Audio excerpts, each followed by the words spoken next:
Ah bah là, c'est assez bruyant avec les groupes folkloriques, mais c'est vrai que c'est très réjouissant de commencer cette compétition. On a bataillé ferme pour l'obtenir. On l'a eu, on l'a perdu, on l'a réobtenu. Enfin bon, ça a été assez compliqué. Et là aujourd'hui, bah voilà, c'est le coup d'envoi. Donc on est parti pour une semaine tambour battant avec 26 nations qui commencent au niveau du championnat d'Europe vétéran, donc qui va se terminer mardi. Mercredi, ça sera la journée des enfants. Et puis jeudi, la journée du tir de précision qui se verra l'enchaînement avec le championnat d'Europe senior avec la grande finale dimanche prochain à 17h.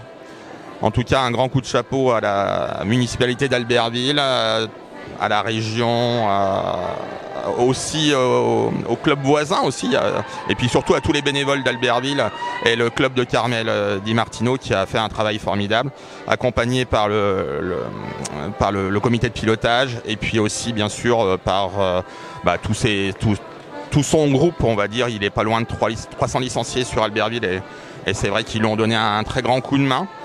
Et puis nous, le comité de Savoie, qui accompagnons bien entendu avec on va dire des aides financières et puis les aides aussi bien sûr de tous les membres du comité de Savoie. À la part du comité, c'est vrai que ça fait beaucoup de main d'œuvre, parce qu'il y a eu beaucoup de travail, beaucoup de réunions. Ça a été une multitude de réunions. Pour l'organisation, c'est pas toujours simple. Il y a le travail de la mise en place, de la sécurité, du traçage des jeux. Enfin, il y a la restauration bien entendu, il y a tout ce qui est hôtelier aussi. C'est un travail colossal à organiser. Il y a une super équipe. Moi, j'étais pas tout le temps là parce que voilà, on a notre activité professionnelle et puis c'est pas toujours facile. Mais on a eu une super équipe avec vraiment, je redis encore une fois, un grand merci à la ville d'Albertville, au club d'Albertville et puis à tous ces bénévoles qui sont là, toujours là.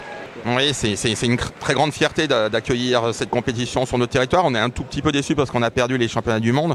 On s'était déplacé avec le groupe du comité de pilotage au siège à Marseille pour l'obtenir. On n'était pas loin et c'est vrai qu'on a essuyé une petite déception à ce moment-là.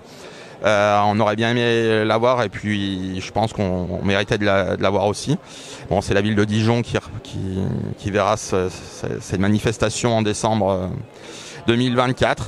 C'est comme ça. Mais bon, on va retravailler pour réussir d'autres coups de poker, d'autres événements grandioses à réaliser ici, que ce soit au niveau de la pétanque ou alors on verra s'il y a moyen de faire autre chose aussi.